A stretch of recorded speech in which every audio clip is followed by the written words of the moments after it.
전국 코로나19 방역의 초점이 집단 감염 차단으로 옮겨졌습니다. 콜센터와 노인시설 등 집단 감염에 취약한 곳에 총력을 기울이고 있습니다. 코로나19 여파로 농가와 유통업체들이 직격탄을 맞고 있습니다. 학교 급식이 중단되면서 수확을 포기하고 창고의 식자재는 썩어가고 있습니다. 시내버스 업계가 코로나19 사태로 손실이 누적되고 있다며 대책 마련을 요구하고 있습니다. 한 업체는 결국 버스 기사들의 임금을 30% 줄이기로 했습니다. 총선을 앞두고 정당 공천이 끝나가는 가운데 낙천자들의 반발이 거셉니다. 낙천 인사들을 얼마나 끌어안을 수 있느냐가 관건이 되고 있습니다.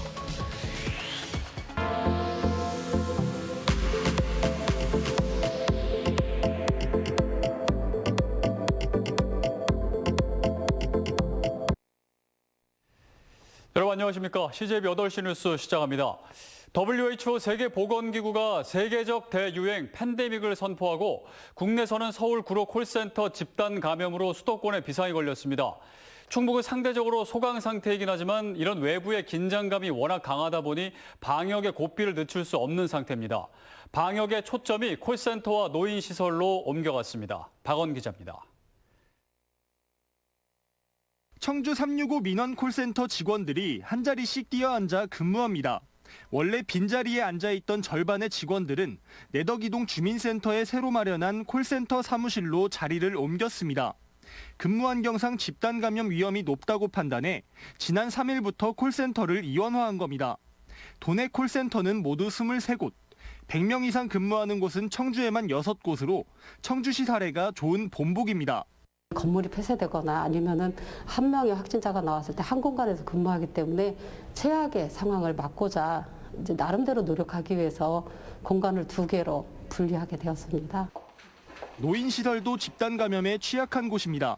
청주시는 노인시설 235곳에 대해 방역 상태와 외부인 출입 통제, 보건소 등 유관기관과의 협조 체계 등 긴급 실태 점검에 들어갔습니다. 발열 체크를 저희들이 늘 하고 있고 또 각 층별로 올라가시면은 손도 계속 비누로 닦고 있고요. 그리고 또 아침 저녁으로 계속 방역을 하고 있습니다. 어느 한 곳에서도 어르신들이 감염되시는 분들이 계실까봐 많은 고민과 저희가 이렇게 선제적으로 예방 차원에서 점검을 하고. 충북 혁신도시에선 확진자인 국가공무원 인재개발원 직원과 접촉한 49명 모두 음성 판정을 받아 지역 전파 위기를 넘겼습니다. 소규모 감염이 산발적으로 발생을 하고 있습니다. 그래서 우리 도에서도 콜센터라든가 이런 곳을 상황을 파악해서 사전에 준비를 철저히 하고 있다 이렇게 말씀드리겠습니다. 한편 집단 감염이 발생한 괴산 오가리의 감염원은 아직 오리무중인 가운데 오가리 확진 환자 91살 여성의 상태가 위중한 것으로 알려졌습니다. CJB 뉴스 박원입니다. 전국 유치원과 학교의 개학이 3주나 연기되면서 급식용 식자재를 공급했던 농가와 유통업체들이 직격탄을 맞고 있습니다. 밭에는 수확을 포기한 농작물이 버려져 있고 창고에는 식자재가 썩어가고 있습니다. 이윤영 기자입니다. 청주의 한 친환경 재배 농가. 겨우내 정성 들여 키워온 시금치가 누렇게 시들어가고 있습니다. 친환경 유기농으로 키우느라 갑절이나 정성을 들였지만 급식이 중단되면서 수확을 포기한 겁니다.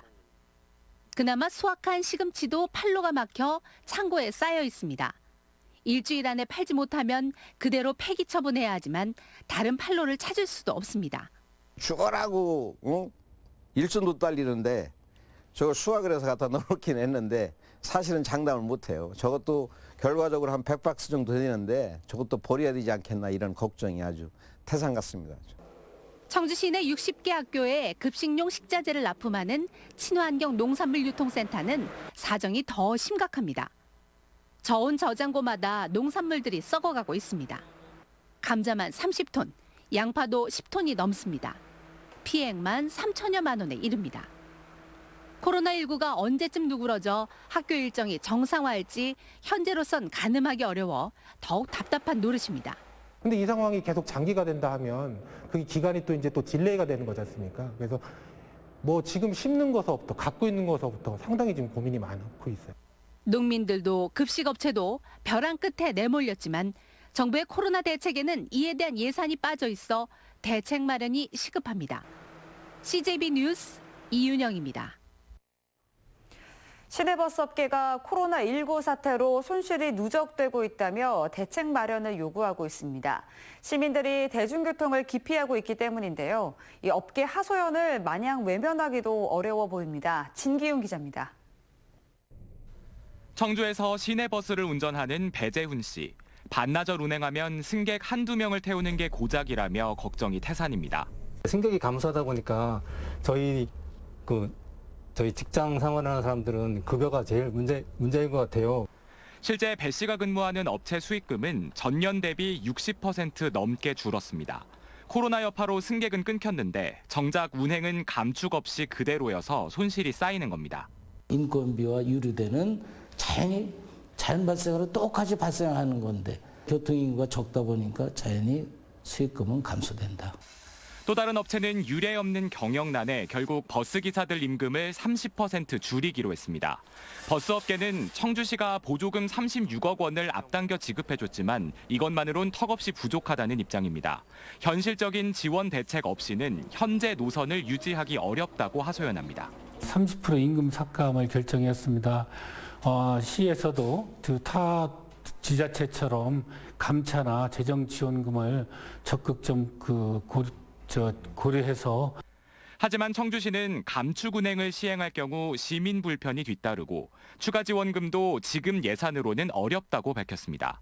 현재 강원도 원주나 동해, 충남 천안 등 여러 지자체에서 버스업계 지원책 마련에 나서고 있습니다. 충북도 코로나19 사태 장기화에 대비한 대중교통 비상대책을 마련해둘 필요성이 제기되고 있습니다. CJB 뉴스 진기훈입니다.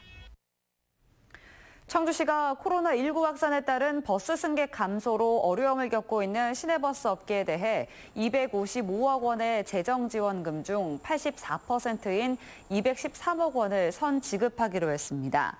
지난 6일까지 상반기 재정 지원금 114억 원을 선 지급한 청주시는 이에 더해 농어촌버스 재정 지원금과 공영버스 운행 손실금, 벽지 노선 손실 보상금 등 하반기 보조금 99억 원을 이번 달 중 추가로 집행하기로 했습니다.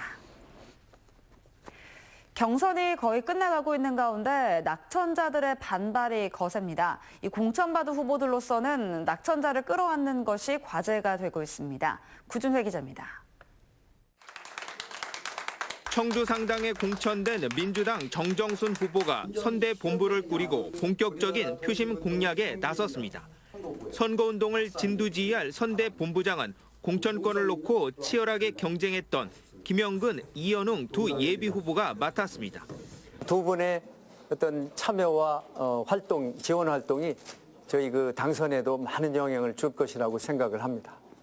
반면 통합당 청주 흥덕의 김양희 예비 후보는 아직도 선거운동을 계속하며 완주 의지를 불태우고 있어 정우택 위원의 애를 태우고 있습니다. 정 의원이 사퇴하지 않으면 다음 주 무소속 출마를 선언하겠다고 밝혔습니다. 최종적으로 요구합니다. 정우택 예비 후보께서는 불출마하는 것이 본인이 당에 대해서 우리 지역민에 대해서 최소한의 예의라고 생각하면서 민주당에서는 서원구 오재세 의원이 당의 컷오프에 반발해 무소속 출마를 강행할 태세입니다. 중부 3군의 임혜종 예비 후보와 충주의 맹정섭 예비 후보 역시 공천 결과를 받아들일 수 없다며 무소속 출마를 예고하고 있습니다. 지난 20대 총선을 보면 후보가 탈당해 무소속 출마한 새누리당은 흥덕과 청원에서 모두 패했습니다. 공천 과정이 얼마나 드라마틱하냐, 공감을 주느냐, 감동을 주느냐가 선거 결과에 상당히 큰 영향을 미칩니다. 공천 잡음이 많은 정당이 지역구 선거에서 득표하기가 상당히 어렵습니다. 결국 낙천 인사들을 끌어안을 수 있느냐가 선거 승리의 중요한 관건으로 떠올랐습니다. CJB 뉴스 구준혜입니다. 충주의 이종배 국회의원이 예비후보 등록을 하면서 충주 선거구의 대진표가 마무리됐습니다. 더불어민주당의 김경욱 전 차관과 민생당의 최용수 전 시의원 등 3명이 각자 배수의 진을 치고 출사표를 던졌습니다. 김기수 기자입니다. 재선의 이종배 국회의원이 3선 도전에 나섰습니다. 충주 선거관리위원회에 예비후보 등록을 마치고 본격적인 선거운동에 돌입했습니다. 이 후보는 코로나19를 막지 못한 현 정부를 심판하고 3선의 정치력으로 충주의 발전을 이어나가겠다고 밝혔습니다. 민생 경제, 안보, 보건 모든 분야에서 이런 폭망한 상태로 재앙을 내리고 있습니다. 이에 맞서는 더불어민주당 김경욱 예비후보는 원도심 재생 등 공약을 잇따라 발표하며 인지도를 높이는 데 집중하고 있습니다. 특히 당내 경쟁자들을 선대위로 흡수하면서 힘을 결집시키고 있습니다. 충주 발전을 위한 가장 바람직한 방안이 무엇인가에 대해서 정책을 개발하고 또 야당 후보와 정책 대결을 통해서 좋은 결과를 내도록 그렇게 노력을 하겠습니다. 시의원 출신인 민생당 최용수 예비후보는 제3당의 불모지인 충주에 새로운 바람을 예고하고 지방분권과 서민 경제를 살리는 데 최선을 다하겠다고 밝혔습니다. 민생당은 그야말로 민생을 책임지고 민생에 초점을 두고 있기 때문에 아마 이번 4.15 총선에서는 돌풍을 일으키지 않겠는가. 그리고 아마 우리 충주 시민들은 기적을 볼 것입니다. 이런 가운데 후보들은 코로나19로 대면 선거운동이 어려워지자 사이버와 미디어 선거 전략을 짜는 데 안간힘을 쓰고 있습니다. CJB 뉴스 김기수입니다. 국가균형발전과 지방분권 상생발전을 위한 충청권 공동대책위원회가 10대 총선 의제를 선정했습니다. 10대 총선 의제는 지방분권 헌법 개정, 2단계 공공기관 지방 이전, 세종시 행정수도 완성, KTX 오송역 국가기관 복합환승센터 구축, 중부권 방사광 가속기 구축 등입니다. 충청권 공동대책위는 총선 후보들에게 10대 의제를 공약으로 채택해달라고 요구했습니다. 도내 유치원과 초등학교의 긴급 돌봄 참여 학생이 크게 늘고 있습니다. 충북교육청에 따르면 어제 도내 유치원과 초등학교의 긴급 돌봄 참여 학생은 각각 1,083명과 829명으로 지난 2일 442명, 326명에 비해 2배 이상 증가했습니다. 이는 점심과 간식이 제공되는 데다 돌봄교실 운영 시간이 오후 7시로 2시간 연장됨에 따라 이용률이 높아진 것으로 분석됩니다. 진천군이 코로나19 지역사회 감염을 차단하기 위해 취약계층에 마스크 25만 장을 공급했습니다. 군은 예산 9억 원을 들여 지난달 27일부터 경로당과 장애인 시설 등에 19만 7천 장의 마스크를 공급하고 오늘 기초생활수급자 가정 등의 호별 방문에 5만 장을 추가로 나눠줬습니다. 이상으로 CJ 8시 뉴스를 모두 마칩니다. 시청해주신 여러분 고맙습니다.